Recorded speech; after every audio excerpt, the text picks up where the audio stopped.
Big shout out, Mr. Boogie. Marty.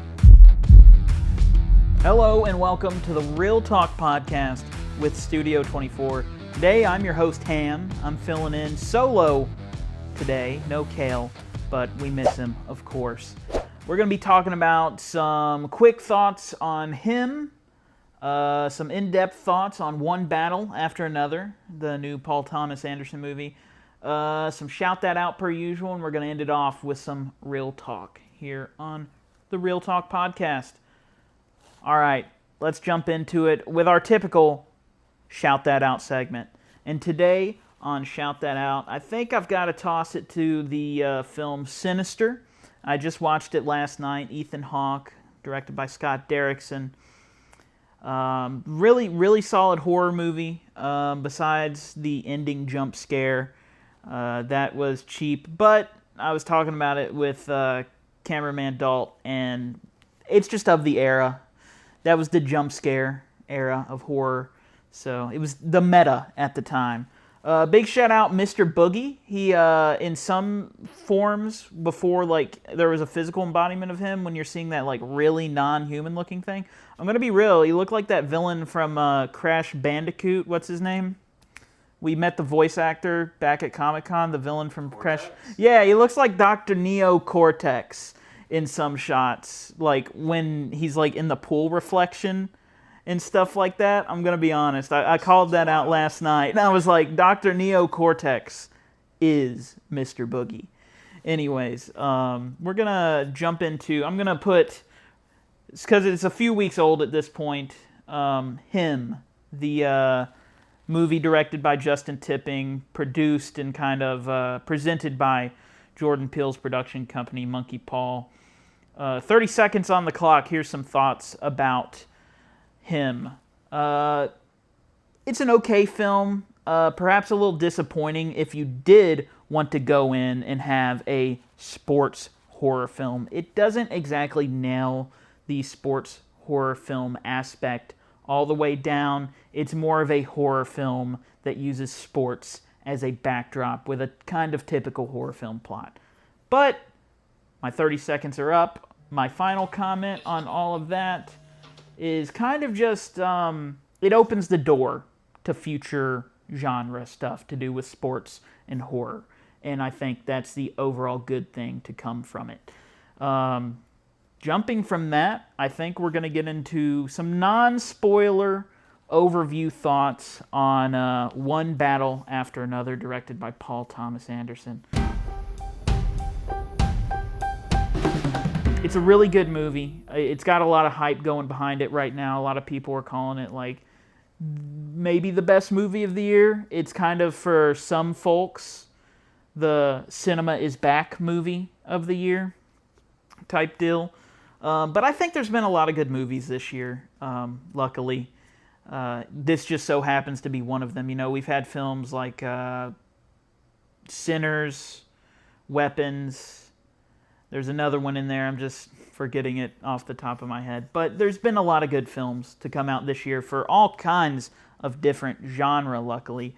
And I got to say, One Battle After Another, it is a really good film. It's probably in my top 5, if not top 10 of the year so far. We did that the past 2 episodes, our top 10s. And I'd say One Battle After Another fits somewhere in my top 5. It probably kicks Weapons out and fits somewhere in there.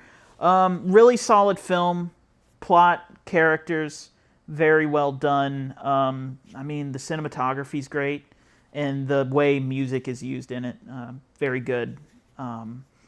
Acting performances, a lot of people are saying this is Sean Penn's comeback. I think he does really good as the character Colonel Stephen Lockjaw, I believe it is. Leo Dio's doing his thing, per the usual. Benicio del Toro gets a special shout-out, in my mind, for playing the sensei in that. He brings an element to the film that you really like to see. But everybody's doing their job, you know. Tiana Taylor, Trace Infinity, everybody played their part. Like, the way, you don't watch the movie and you're like, I would have liked someone else in this role. Like, they inhabit the roles within the movie, and that, to me, is a sign of a good movie. Overall, I'd recommend going out and seeing One Battle After Another. It is a great, epic movie. Not epic in scale or anything, but just shot well, acted well, good all-around film with a nice story. And that's kind of some general non-spoiler overall thoughts of One Battle After Another. We're going to get into some spoiler thoughts, kind of breaking down funny stuff, characters, and such, after we go on a break with our partner, Dubby. Oh, hey, I didn't see you there. Guess it's time to do a little business.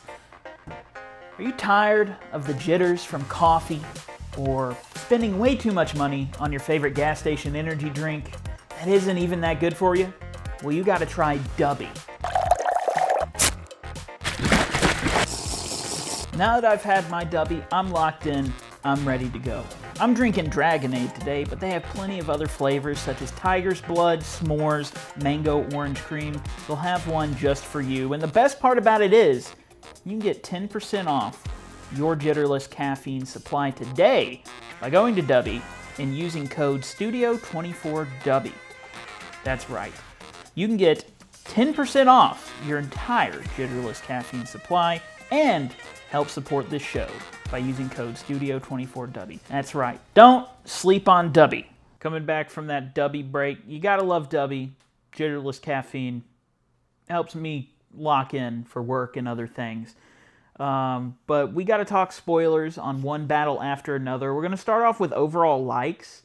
Overall likes, I mean, I think there's a lot to like in this movie. It has a pretty solid story and through line. Like, the story itself is, you know, very overarching. A guy was in this, like, leftist resistance group, and he has a daughter, and he has to leave. And then years later, the guy who was hunting him comes back, essentially. And but at its core, it's really about parents and their children, and kind of the consequences that can come down on your child from your choices and your past and such. And very much, I think this is a film about choices, and I think that a lot that is portrayed can be relevant in our current time and important, because it is important, the choices we make. You know, one of the biggest choices in the film is Sean Penn's character, Lockjaw. Kind of, he makes the decision to join this secret society white supremacist group. And in that choice, he realizes that he's got to figure out if the daughter that was taken in charge by Leonardo DiCaprio's character, who now goes by Bob, is his, or if it's not. Because if it's his, he's got to wipe that piece off the map, or else he's going to be considered tainted goods to this Christmas Adventurers Club, which is just a kind of dirty secret society white supremacist type thing. So he has to make a big choice in the film, and what this is also the choices of Willa's mother and Bob, old ghetto Pat, Leo Dio. It's their choices that they had in their past as a part of the French 75 resistance group, now catching up to affect Bob and Willa, and kind of take over their present and make them confront their mother's choices from the past. Well, Willa's mother and Bob's girlfriend. I don't think they were married. They probably didn't really care too much about marriage or anything like that. But the whole theme of choices and parent and child it's a very important through line, and I think that's what makes it such an engaging film, is because you get this kind of overarching, government resistance sort of thing. But at its core, it is about parents and their children. And that can really nail a film home, is the core of it. And I think this has a great core. Music is used very well. You kind of can't tell when the kind of score is playing, because so often it gets blended into the scene and just adds to the ambiance and environment of events that are taking place. And that's always a good thing in a movie, I think. When you want to hear the score, you should be hearing the score for, grand epic moments in a movie. But when it's adding to ambiance as well to get you in the mood of what's happening on screen, I think that is just as important. And, the art of an ambient score that adds to that is something in and of itself that can make a film even greater. Acting, I mentioned this in non-spoiler, like everybody's knocking it out of the park. People were considering this Sean Penn's big comeback movie. Like, he's coming back. He turns in a great performance as Lockjaw. Just this corrupt government official who cares about his career and will do anything to get ahead. Leonardo DiCaprio as Ghetto Pat, Bob. In the beginning, he's just this Viva la Revolution guy, running around, doing crazy shit, blowing up stuff, making explosives for the French 75. And then cut 20 years later, his daughter's 16 years old. He's smoking J's on the couch all day long, watching, French resistance films and stuff like that. His mind's fried. He's talking to his daughter's friends. He's like, man, listen, whatever you do to her, I'm gonna do to you. His daughter's like, what are you telling him? He's like, I'm talking about freedom, baby. I'm talking about freedom. And how he gets connected back up with the French 75 is an ongoing comedic thing. Just talking with this guy who is just, what's the passcode? We need the passcode. He's like, it's been 20 years. I have abused drugs and alcohol like a madman in those 20 years. Please cut me a break. I don't know the code phrase. And it makes for a great scene when one of the people he was in the French 75 with eventually gets on the line and is like, no, you're going to know the question, Bob. But just great performances overall. Chase Infinity does great as this girl who knows a little bit about her past, doesn't know the full truth, as Bob has not told her the full truth, and she plays it well. Action is pretty good. Like, I feel like with this film, you might think it's going to be action-packed, and it is pretty action-packed, but there's a lot of reliable, quieter moments. It's a lot of kind of on-the-run type of action, like, we've got to go here and avoid this. But the action is really well and keeps you engaged. Overall dislikes, if I need to talk about negative things from the film, oh man, I can't think of any, because it's just such a solid movie. It's just one of those movies, because even movies that I feel like that you can get very opinionated on, where it's like, I like this movie, but maybe out of a group of 6, you're going to be split, 3 like it and 3 don't. I think One Battle After Another is pretty strong, so I think you'll find a lot more people overall liking it. Gosh, I just can't, nothing comes to mind, so I got to go back and shout out Benicio del Toro's Sensei again. Having a few beers, a little bit of driving. I mean, that's the dream, right? Being in the back seat with Ghetto Pat in the passenger, and Sensei driving the car, having a great time, going on the run from the government. I mean, what a time with the boys. You know what I mean? But Benicio del Toro knocks it out of the park too. Again, just you have so much artistry coming together in this movie to make it so great. Let me refer to some notes, figure out the characters. Oh gosh. Tiana Taylor as Perfidia plays this perfect just snapshot of someone who is out for themselves but acts like they aren't, but will eventually have to come to the terms later in life that I was kind of doing this for me because it made me feel good and stuff like that, and everybody else had to deal with the fallout.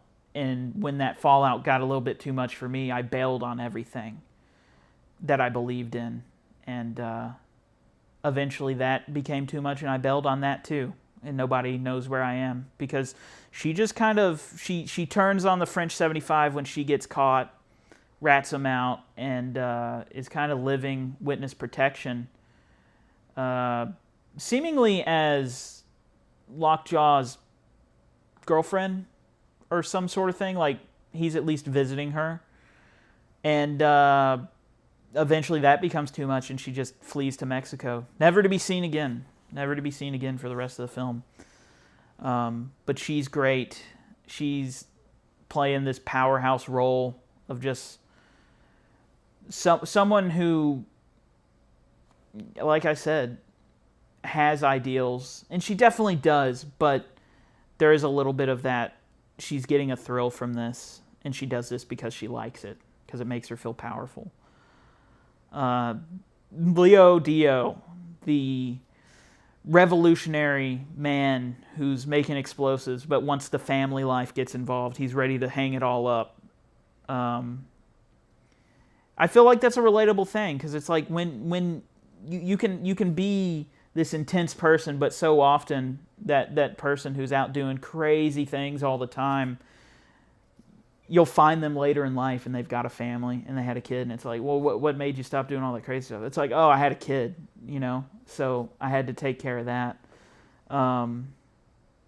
He's an enjoyable and very oddly comedic. The whole movie, oddly comedic, I'd say.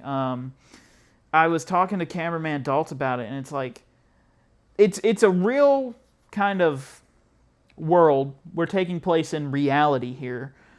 But it's also a bit of a satire world, kind of like a Grand Theft Auto type thing going on here, where you get these like big bombastic characters and like satire of the real world mixed in with everything, which I think helps make it a more enjoyable movie, because you can get the real world vibes and compare it to reality, but there's also a lot that it's like, this is not exactly meant to be taken 100% seriously at times. But yeah, characters were great, referring back to the notes. I talked about the overarching narrative and in the core of the film, which is, I think, beautiful. As a parent, you can't hide your kid from their true past forever, and you got to let them sprout their own wings in a way. Overall rating I'd give this movie, dude, it's got to be like an 8.5 or 9 out of 10. I gave it 4 stars on Letterboxd, and that equates to about an 8 out of 10, but 8.59. Like, it's cinema at its best. It's directing, it's acting, it's the orchestra doing its job. Motion picture has so many elements. It's sound, it's visuals, it's everything coming together on screen in this loud cacophony known as a movie theater. And when it's done well, it's done well. And I think one battle after another is done well. And, to kind of pivot out of, glazing one battle after another to our kind of outro segment, our new outro segment. Life is one battle after another, and you can use that phrase for life oftentimes.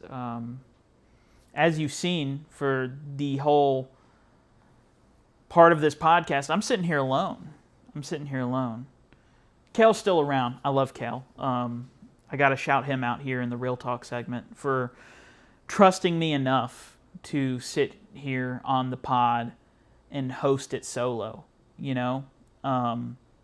for presenting that as an option that I get to sit here and yap my brains out. There's some changes coming. This episode may or may not be on a new channel. Either way, the podcast will be having its own channel in the future where we can host that kind of on its own and connected to Studio 24, of course, but for organizational methods, instead of just having everything on one channel, YouTube doesn't really like that. So we need to kind of throw a little, it's like when Smosh got Smosh Games, if you remember that. Maybe that makes me Unk status, but who knows. But shout out him for just having faith in me to run this solo. So I hope I haven't let him down. And I hope I haven't let any of my fellow members of Studio 24 down. I love them all. But yeah, life can be one battle after another. And in my personal life right now, I'm actually going through a job change. And I'm moving to something that I think will help me be more fulfilled. It's more along what I enjoy doing. It's in radio broadcast production and that sort of stuff. Whereas before I was working a sales position on a wholesale tree farm. And that tree farm job, it was a job, and that's what it was. It gave me money to live my life, and that sort of thing. But this radio thing, I enjoy it, and it can be a career to something I'm satisfied with just as much as this podcast and the Studio 24 stuff. Which the end goal, I want to do Studio 24 all the time. But it's also important in your personal life. It's like Kale said on the first Real Talk segment, a job you don't enjoy can just drain you. And you gotta take care of yourself. And that's part of what this is. And I lose some things from leaving a job that had a kind of corporate backed structure to it. And I go to something that's more local to where I live. And it doesn't have all those benefits. But in the end, I think I'll benefit more from something I enjoy than something I don't enjoy. And that's a little bit of real talk on Real Talk to end this podcast. We're going strong. I don't know what we'll be talking about next, but we'll be back. We'll be back. We'll be shouting that out. We'll be talking about movies and all sorts of stuff. And we'll be real talking to end it off. I love everybody who's watching right now. Thank you for checking it out. Please give us some support, subscribe, maybe get you a little Dubby. I highly recommend it. It's helped me in my personal life because I like energy drinks. But having jitterless energy is actually something that helps me lock in even more. But yeah, thank you for supporting us, and please continue to support us. We love you. I love my Studio 24 brothers. And yeah, that's Real Talk on Real Talk on this episode of Real Talk with Studio 24. Boom. Soloed. Let's do it. Let's kick it. Let's kick it.